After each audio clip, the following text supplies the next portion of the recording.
Tasavvur qiling, kechasi uyda yoki ishda muhim ish bilan bandsiz. Lekin shu paytda tokda uzilish bo'ldi va o'sha paytda siz uchun telefonning chirog'i joningizga oro kiradi. Mana shunday vaziyatda faza переключатель, ya'ni faza almashtirgich siz uchun asqotadigan qurilma hisoblanadi. Faza переключатель asosan 3 ta fazada ishlaydi va 3 ta fazani doimiy kuzatib boradi. Sizda asosiy faza bilan tok ishlayapti deb tasavvur qiladigan bo'lsak, agar kuchlanish pastga tushib yoki oshib ketadigan bo'lsa, asosan 170 ga 250 oralig'idan unda nima qiladi? Qolgan muqobil fazalarni izlaydi va o'sha fazaga o'tkazib qo'yadi. Ya'ni sizning qurilmangizni, sizning tarmog'ingizni o'chirmaslik uchun xizmat qilib beradi.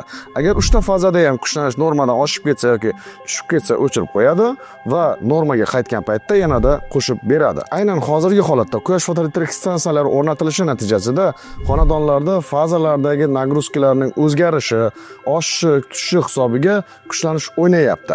Aynan mana shu holatda bir fazalik uylarda elektrda uzilish yuzaga kelmoqda. Mana shu holat uchun asosiy yechim bu siz uchun faza almashtirgich hisoblanadi.